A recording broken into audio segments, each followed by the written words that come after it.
Tingnan nyo 'to, kay VP Sara nyo lang po makikita ang ganito na kayang magbilad sa araw kahit ilang oras pa. Masamahan lang yung mga tao. Ayan oh, wala pong nagpapayong sa kanya at hindi po talaga siya gumagamit ng payong. Hindi natatakot na masunog sa init ng araw yung mukha niya. Ang ganda-ganda pa naman ni Vice President Sara Duterte. Pero hindi siya natatakot sa tirik o init ng araw na siya ay mangitim. Dahil ito yan sa pakikisama niya sa mga tao na nagbibilad din sa araw. Mga bodyguard niya, walang walang payong. O kaya sinamahan din ni VP Sara Duterte, walang payong-payong, walang kaarte-arte na masira ang mukha sa init ng araw. Tuloy ang bilad sa araw. Kita mo yan? Saan kayo makakita ng ganito? Na isang vice presidente kayang magbilad sa araw para lang mahalubilo yung mga tao dyan o maharap yung mga tao. Magipag sabayan sa mga tao na nabilad sa araw. Yung iba dyan, kaya nila ito. Dito mo makikita na para talaga sa taong bayan si VP Sara Duterte, para sa mga mahihirap po talaga siya. Para sa mga mahihirap si VP Sara Duterte. Ang puso niya ay nasa taong bayan, lalong-lalo na sa mga mahihirap. Kayang-kaya na makipagsabayan. Magbilad ka man sa araw dyan o anumang klase ang gagawin nyo dyan.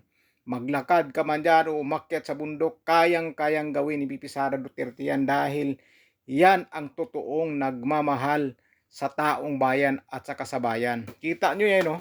Napakainit po ng araw niya, napakainit. Pero tingnan nyo naman kuti si VP Sara Duterte. Di ba? Napakatisay pero hindi po natatakot na mangitim o pumangit man yan ng tsura niya sa sobrang init ng araw, masusunog man yung mukha niya. Hindi po niya iniinda. Ganon kasimple ang Vice Presidente. Nakikita nyo ba yan? Lagi lang po yan, naka-t-shirt, naka-polo shirt, naka-pantalon, naka-sapatos. Yan po si VP Sara Duterte. Napakasimpleng babae po. Samantala, itong mga naggustong ma-impeach si VP Sara Duterte, ewan ko na lang. Tingnan yung mga kasuotan nila. Akala mo talaga kung mga sino na. At saka kababanat nila kay VP Sara Duterte, kabibintang nila kay VP Sara Duterte na si VP Sara Duterte daw ay magnanakaw.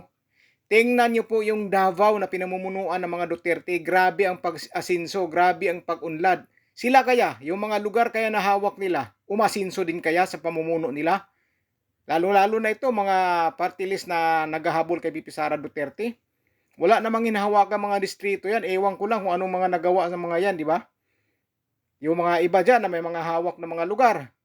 Napaunlad ba nila ang kanilang mga lugar, mga nasasakupan? Masaya ba ang mga nasasakupan nilang mga tao? Dito sa mga Duterte, sa Davao, makikita mo na masaya ang mga tao sa pamumuno nila dahil minahal po sila ng mga Davaoenos. Minahal sila ng taong bayan. Makikita nyo po dahil sa celebration ng Davao at saka sa birthday ni President Rodrigo Duterte, napakaraming tao talagang nagpapakita na mahal po nila ang mga Duterte. Grabe po ang suporta. Ito, sa mga Duterte lang po natin ito makikita, yung mga ganito. Yung birthday ni Pangulong Rodrigo Duterte na halos buong Pilipinas ang bumabati sa kanya at nagsiselebrate. Kahit sa ibang bansa, ang dami nagsiselebrate sa birthday ni Pangulong Tatay Digong.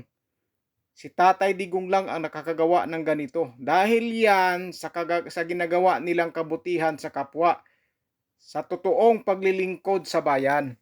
Tapos yung iba dyan, wala nang ginawa, kundi puro paninira sa mga Duterte.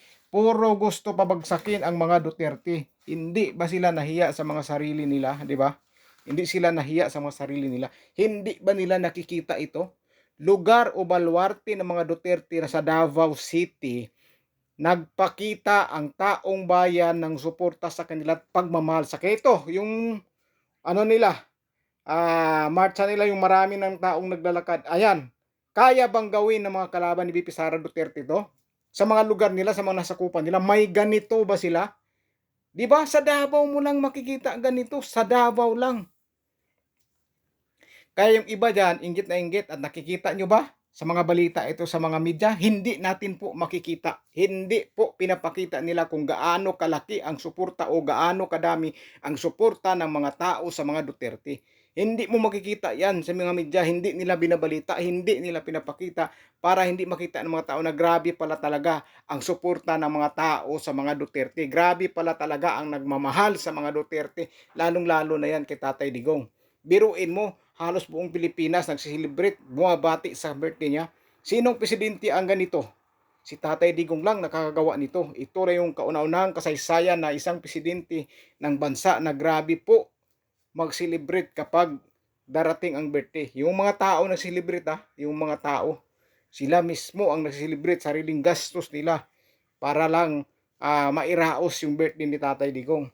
Tapos yung mga kalaban, panay atake, panay paninira, pero dito makikita ang katotohanan talaga. Makikita ang katotohanan kung sino ang totoong naglilingkod sa bayan. Kung sino ang totoong nagmamahal sa bayan. Ito ang mga Duterte ang magaling mamuno. Kita nyo sa Davao, walang utang, libre ospital, may libreng sakay pa. Maraming libre dyan sa Davao, kaya swerte talaga po kapag sa Davao ka nakatira. Swerte, kaya maraming gustong tumira dyan. Tingnan nyo, maraming mga negosyante gustong magnegosyo dyan na nakikita nila yung pamumuno ng mga Duterte na napakaganda. Kaya mabilis umasinso ang Davao City dahil yan sa pamumuno ng mga Duterte. Kita nyo sa pagmarcha lang ng mga sundalo, kapulisan, yan, mga marami dyan. Akala mo na sa ibang bansa, di ba? Kahit sa ibang bansa, grabe ang pagbati kay Pangulong Rodrigo Duterte. Pero yung mga kalaban nila, nakatutok lang sa impeachment. Doon, bising-bisi sa impeachment. At yung mga media na nagbabalita dapat na parihas, pagdating sa mga Duterte na makikita na grabing suporta, hindi nila yan ibabalita. Hindi. May makikita ka dyan, mangunguha lang yan sila ng mga clips na mga salita ng mga Duterte at yan ay ibabalita nila. Halatang halata na po yan sa mga tao. Halatang halata na po. Biruin mo sa dami ng sumusuporta kay Tatay Digong at kay VP Sara Duterte.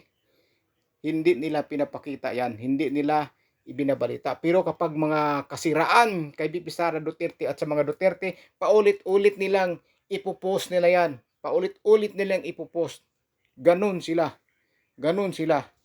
Grabe. Natin makita napaka-bias po daw. Napaka-bias talaga nila, di ba? Napaka-bias. Kita nyo ba tong grabing tao doon sa Davao? Nakikita nyo ba ito sa mga balita sa media? Hindi, di ba? Hindi, mga vlogger lang karamihan dito. Halos vlogger ang nagka-cover dito at saka SMNI. Pero yung mga ibang media dan malalaking wala sila. Dahil alam na po natin, halatang halata na po ang mga ginagawa nila. Grabe po talaga. Grabe po. Matindi. Pero tayo nakakaalam o nakikita po talaga natin ang ginawa ng mga Duterte kung gaano sila totoong magserbisyo sa tao. Umuunlad ang Davao City dahil yan sa tapat na pamumuno ng mga Duterte. Tapat. Hindi sila kurap at hindi sila magnanakaw. Mahal nila ang taong bayan. Mahal na mahal nila. Kita nyo yan si Sara Duterte, di ba?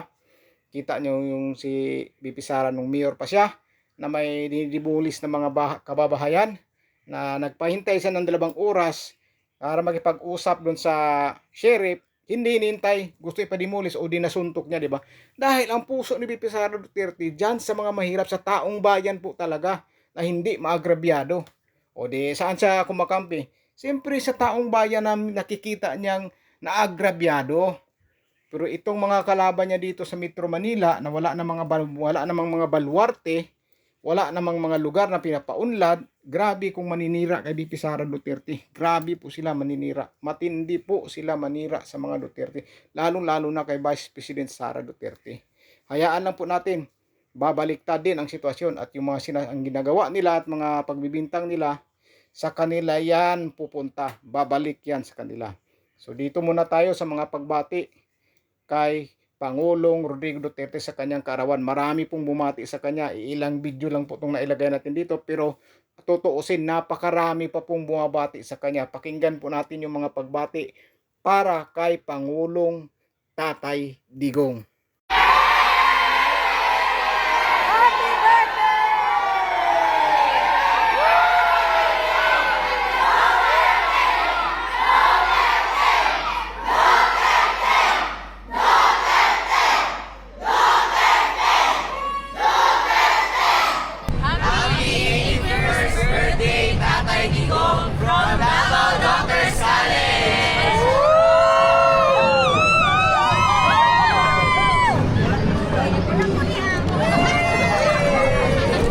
Happy birthday, Tatay Digong! Wish you good luck and long life. We are OFW from Kuwait, supporting you always. God bless you and your family. Fighting! Happy 81st birthday, Tatay Digong from LPU Davao!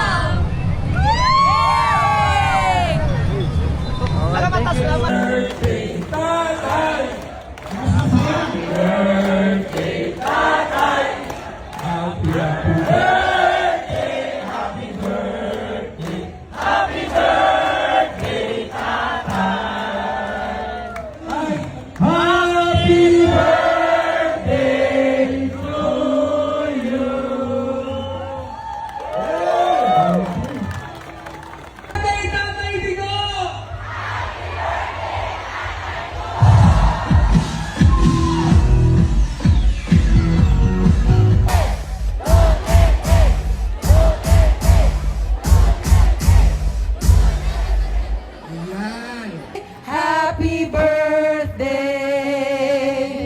Happy birthday to you! Isa pa! Happy birthday to you! Happy birthday!